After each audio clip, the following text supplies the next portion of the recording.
Hello everybody, it's Kenneth. And if you don't want to watch this intro, skip to probably about like a minute in. But anyways, I kind of wanted to say why I returned back to YouTube after not posting for a while, as you guys can see. So the reason that I haven't been posting for a while is mainly because of schoolwork, and I've been really overloaded this year. I actually was surprised because a lot of my classes are online, which I've never really done before, but they're harder classes. Like I'm taking differential equations, I'm doing more than that, and it's pretty difficult. Some of my other classes are pretty difficult, but I'm doing very good in them, right? And so I kind of just had this surge of inspiration now that I feel like I've learned so much more this year, especially for my classes. And this video is going to be about something I've learned in AP Stats, which I'm taking this year. Um, so that's really why I decided to come back. Like I've had this inspiration and I want to continue for a while. But anyways, let's continue with the video. Let's just continue. So today I want to talk about one proportion inference procedures. So inference procedures. Now this is going to be like your tests and your confidence intervals. That's what I mean by this. So test like a hypothesis test, an interval like a confidence interval. From what value do we expect the thing to be? So I'll explain. So tests. So for test, we're testing. Do we expect this, right? So let's say, do we want something, right? So let me give an example here. You take 50 frogs, right? You take 50 frogs from somewhere. You buy them at the store, but you buy them randomly. So we're going to say 50 frogs randomly selected, and they have to be randomly selected. And you're looking, okay, how many are guys, how many are girls? How many are male, how many are female? And you find that there are 28 male frogs in your random sample. So what can we do with that? Right, if we're doing a proportion test. So let's say the question is asking something like this. Say it's saying something like, assume the proportion is 0.5, right? Uh, and then it's saying, it would be asking, is there a difference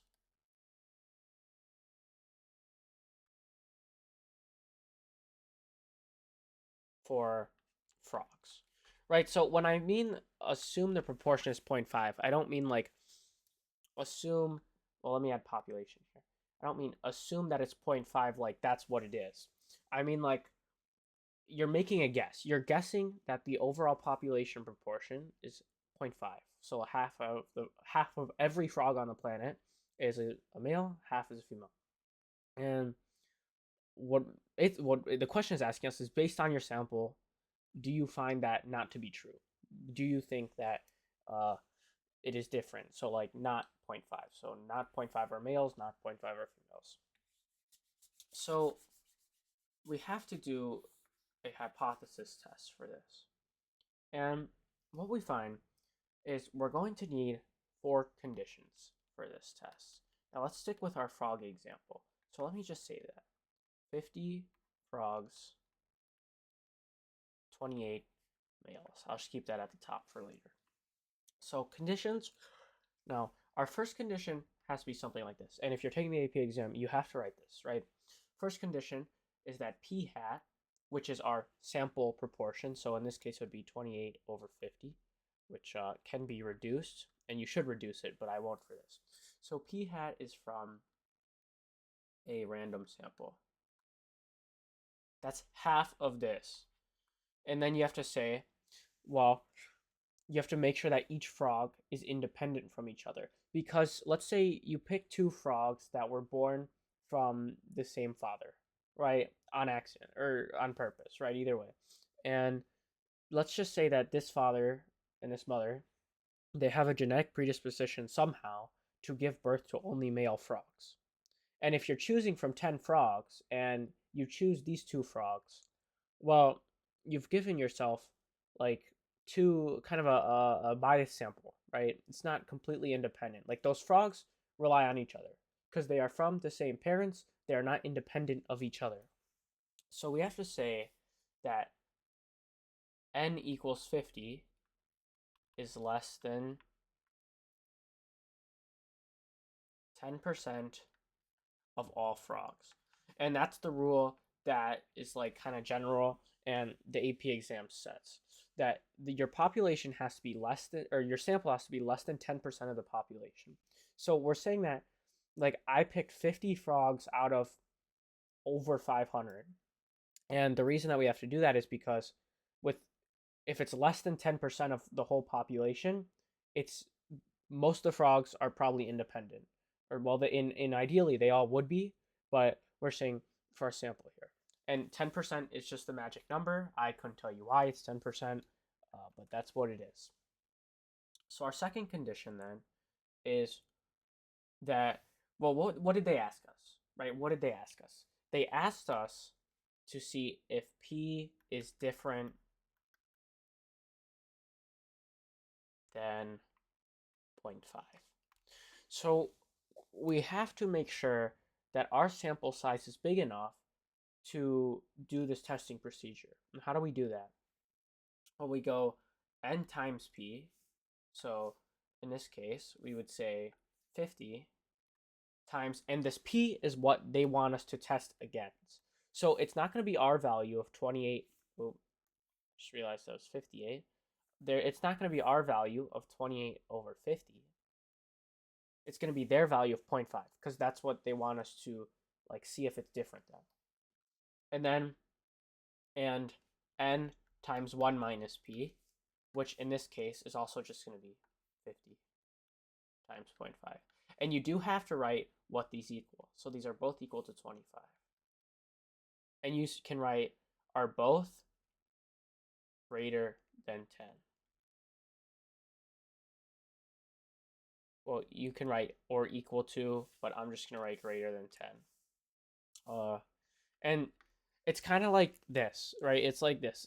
I don't know why 10 is the magic number here, but that's what it is in order to use the sampling procedure. Because when these numbers are both greater than 10, we can do this. We can assume,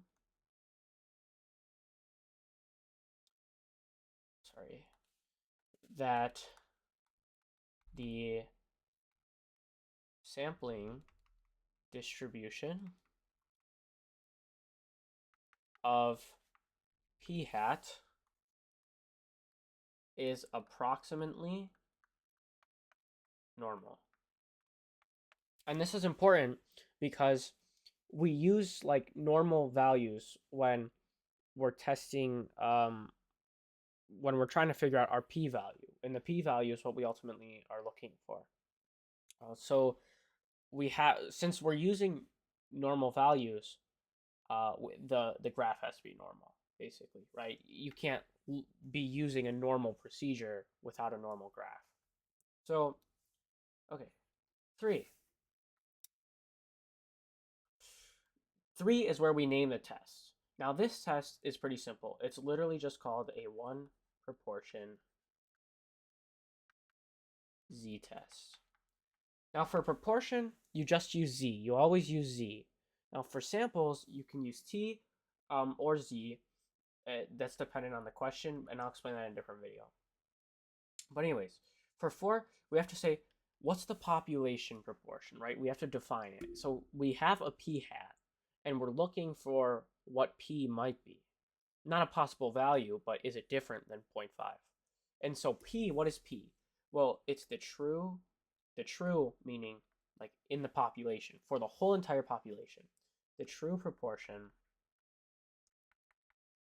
of all frogs, right? Not just your sample, that are male.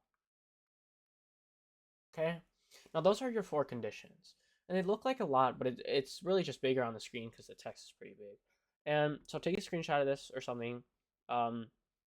Yes. So now we'll move on to testing. So testing, okay? First things we have to describe. we have to say, what is our null hypothesis? And the null hypothesis is what you're initially assuming.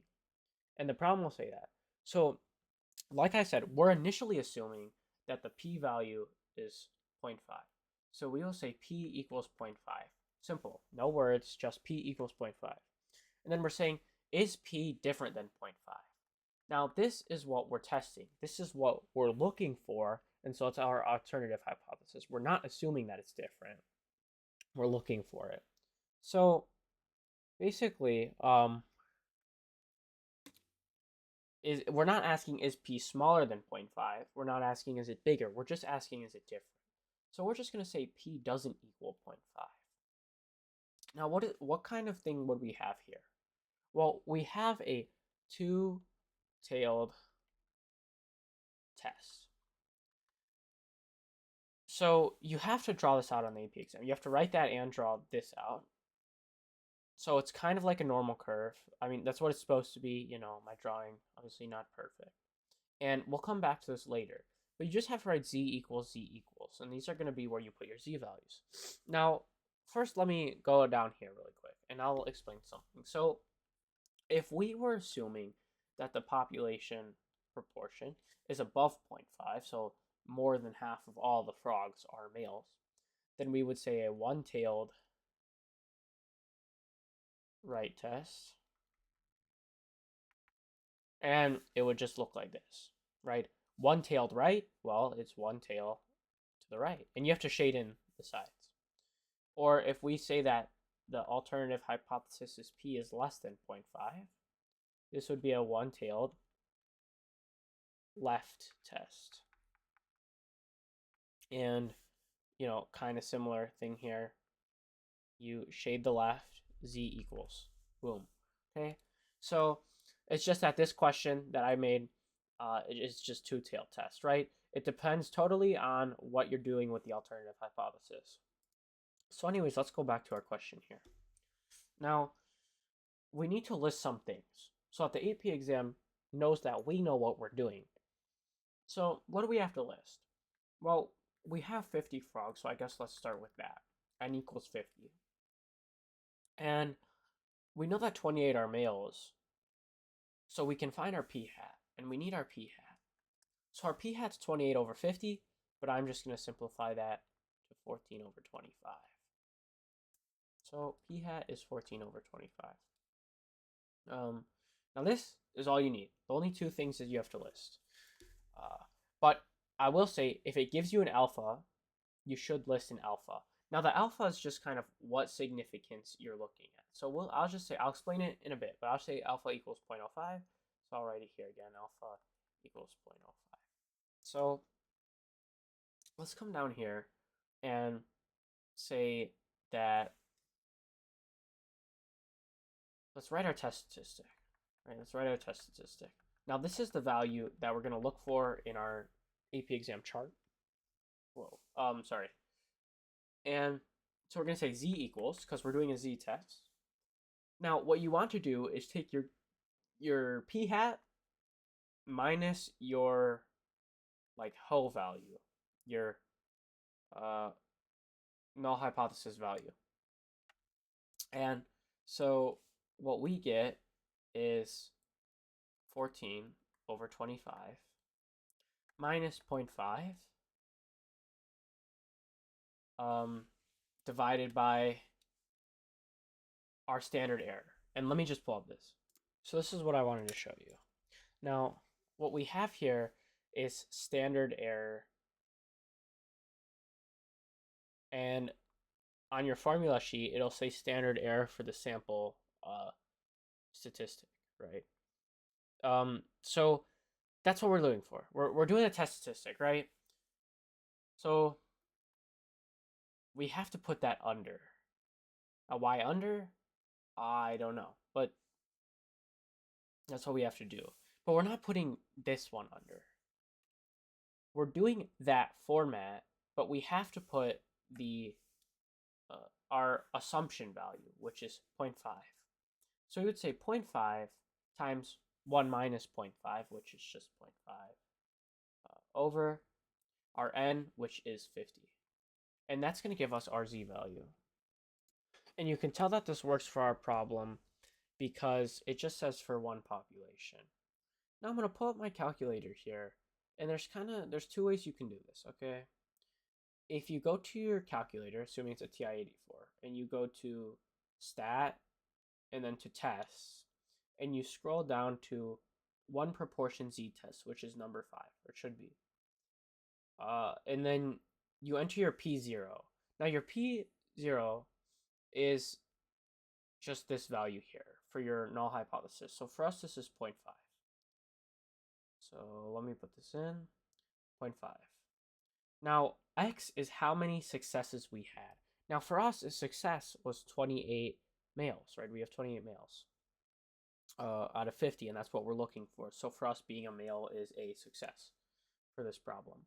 Now, our n is just our sample size, 17, and the prop is what we have in the null or alternative hypothesis. So you see that does not equal p sub 0. That's what we have here. We have doesn't equal. The other ones are for if you have the other things, pretty self-explanatory. And then we're just going to press calculate. So when we press calculate after putting all that in, it gives us our z value. So we have 0.849. So now we have to come up here and we have to write z equals negative 0.849 and z equals 0.849. Now, this is only when you have a two-tailed test. You have to write both, but if you had like a one-tailed test to the right, you'd only have to write the positive value, and if you have a one-tailed test to the left, you'd only have to write the negative value. But for us, we have to write both, and then we have to write the following sentence.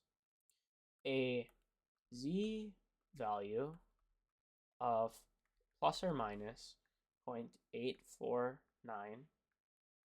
gives us a p value of 0. Not 0. Sorry, I don't know why I said that. 0.396. And this is given to you by the calculator. You don't have to calculate it on your formula sheet yourself. But if you wanted to, I'll show you how to do that. So here we have what's on the formula sheet. We have a z, like probability, right? So it's probability. You're familiar with this if you've taken the class so far. So what is our z value? 0.849. So we got to look for 0.8, 0.84, right? So it's going to be more around here than like anything.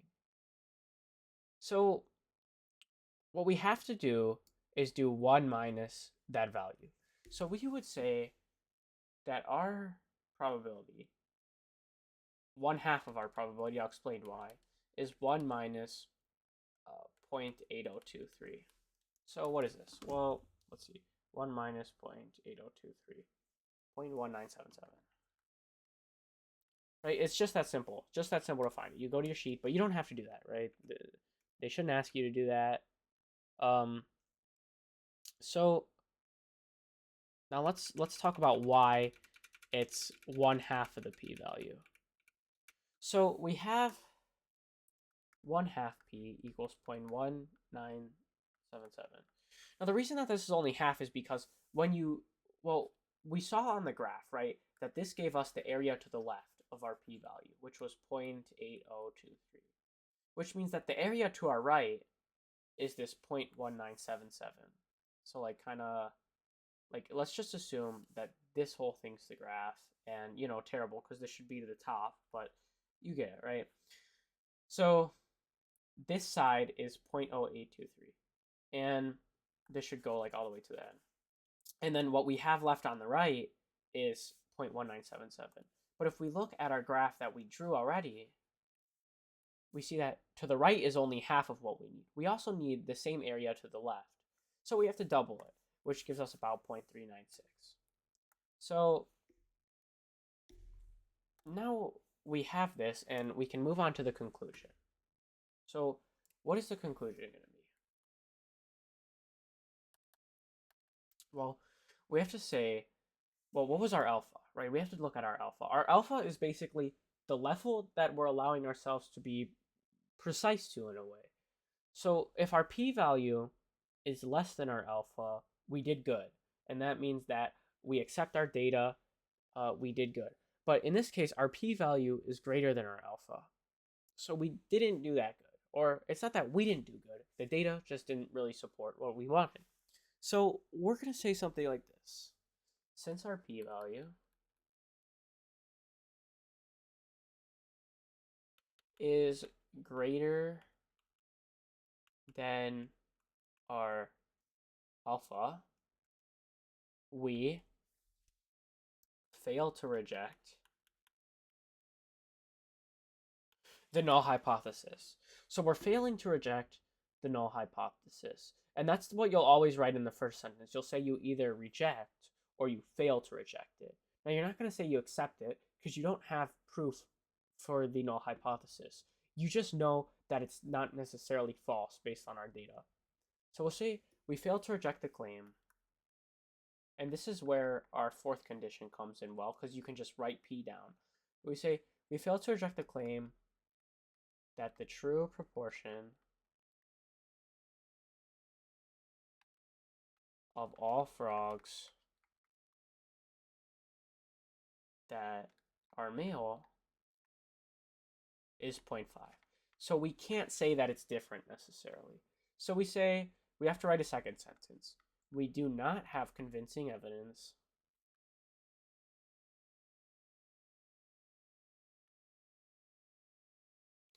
that the proportion is different from 0.5. And the reason I just don't write not 0.5 is because the question asks, is it different than 0.5? And I just like to keep the wording of the question, right? We don't have convincing evidence that the proportion is different. So let me explain this a little more. Your alpha value is like your probability of making an error.